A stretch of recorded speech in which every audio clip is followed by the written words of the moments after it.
8,000 LCX is enough to make you a millionaire. In this video, I'll be giving you a live reaction to an interview, and this is an interview with the CEO of LCX, Monty Metzger, where he goes in depth in the future of LCX, blockchain banking, and central bank digital currencies. I'll be giving you my live reaction to them in this video. Hopefully you guys actually do enjoy it. If you do, leave it a like, subscribe, and hit the bell. But before we go any further, remember that nothing is financial advice. Please do your own research, and the reasoning behind the 8,000 LCX can make you a millionaire is because at the moment 8,000 LCX is near about $1,000.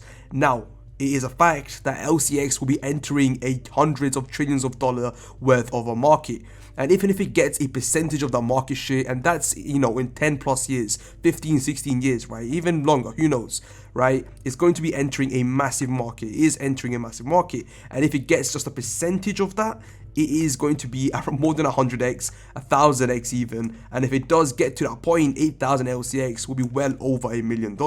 Now, of course, that's just a rough estimate and just a rough projection. Do not take it as financial advice. That's the whole point of the video. Please do your own research. But with that being said, let's get into this interview and give you my live reaction. For several years, and we also hosted workshops together with central banks. So one workshop was, for example, with 15 central banks.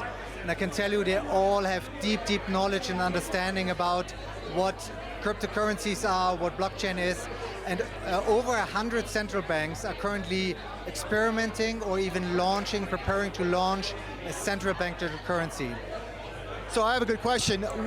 Now, that is insane, right? Because I think it was just recently, I think it was Goldman Sachs or another bank where, one of the CEOs or one of the founders came out and actually said Bitcoin's a Ponzi or Bitcoin's a scam. But really, in this case, they're going to be using that tech. I mean, they are going to be using the idea and the tech of Bitcoin here and, making the central bank digital currency on it. And it's pretty interesting, right? When, you're writing off Bitcoin, but on the other hand, you have all these central banks that are going to be making their own digital currencies with the idea of the blockchain, right?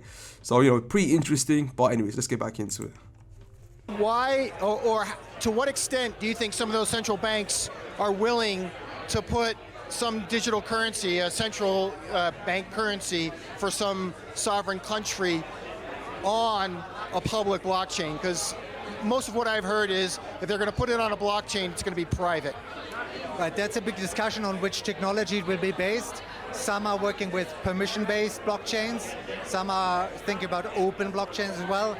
And you also see, talking about money, it's ultimately talking about power, sovereignty, state, and the power of a central bank.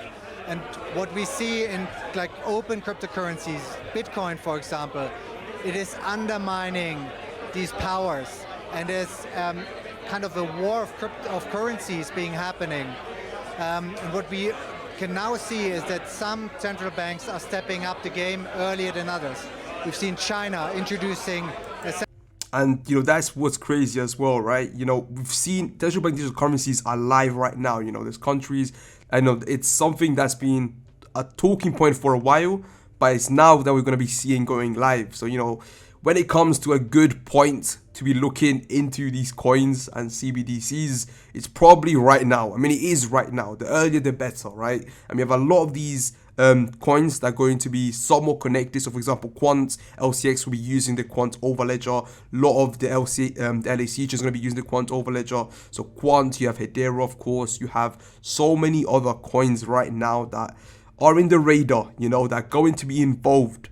And if you want to be updated on any of those coins or any of these, latest updates, just subscribe and hit the bell as I'll be keeping you up to date. But of course, just in general, do your own research and be up to date, as there is a lot of coins that will be in this sphere. A lot of micro coins as well, that I've personally have made videos on as well, and I'm planning to make videos on more. There's a lot of micro cap coins that are connected to a lot of these banks and companies that are going to be implementing their tech, in this massive change. But yeah, let's get back into this interview.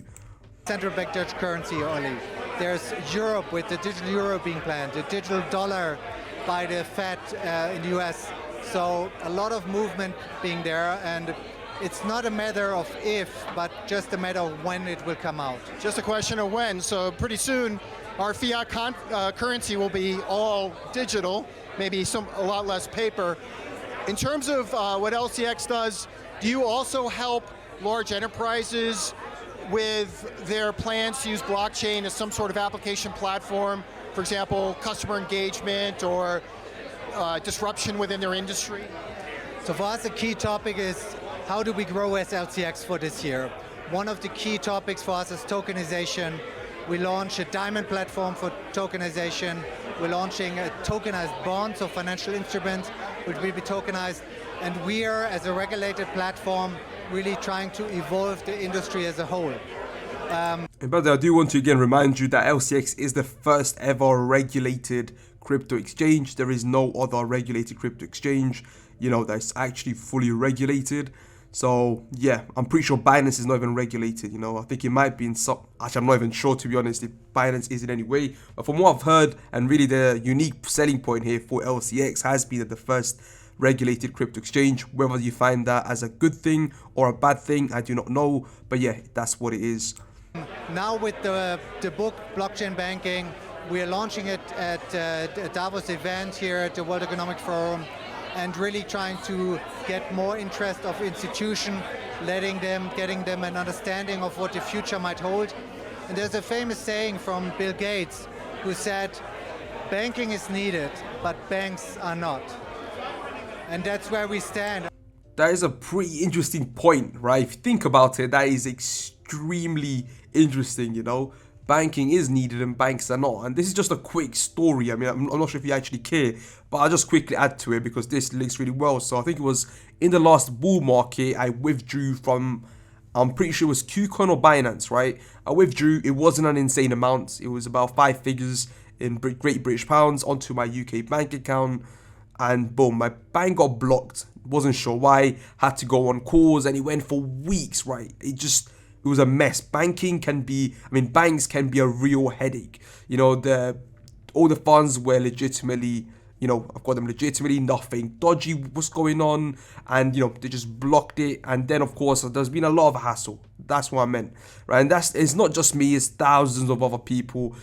Millions, maybe millions, who knows, but hundreds of thousands of other people that have had this problem with just not one bank but multiple banks. And that is the problem with having a problem having that with banks, really. They take security, which is important, do not get me wrong, but security in the unnecessary departments, if you want to say.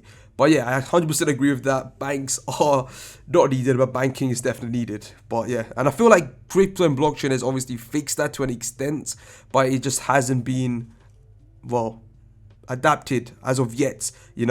People are using Bitcoin and still withdrawing to fiat to be able to use it. But anyways. Pretty bold statement. Right. And that's where we stand. It's a shift of power. A lot of banking services could be fully decentralized without intermediaries. At the same time, we do see with the disaster of FTX, for example, that regulation is needed if human people are involved, because fraud can happen. So that's why I truly believe in decentralized finance and how could that evolve and merge for the future of finance and crypto. Okay, well, Monty Metzger, CEO of LCX, author of Blockchain Banking. Thank you very much for joining Blockchain Journal here at World Economic Forum in Davos. Thanks, David. So great. But yeah, guys, that brings us to the end of this video. The full video link will be down in the description as well on the Blockchain Journal. You guys can go and check it out as well. But yeah, that brings us to the end of it. Hopefully you guys have enjoyed it. I'll see you guys in the next video. Cryptomaxie.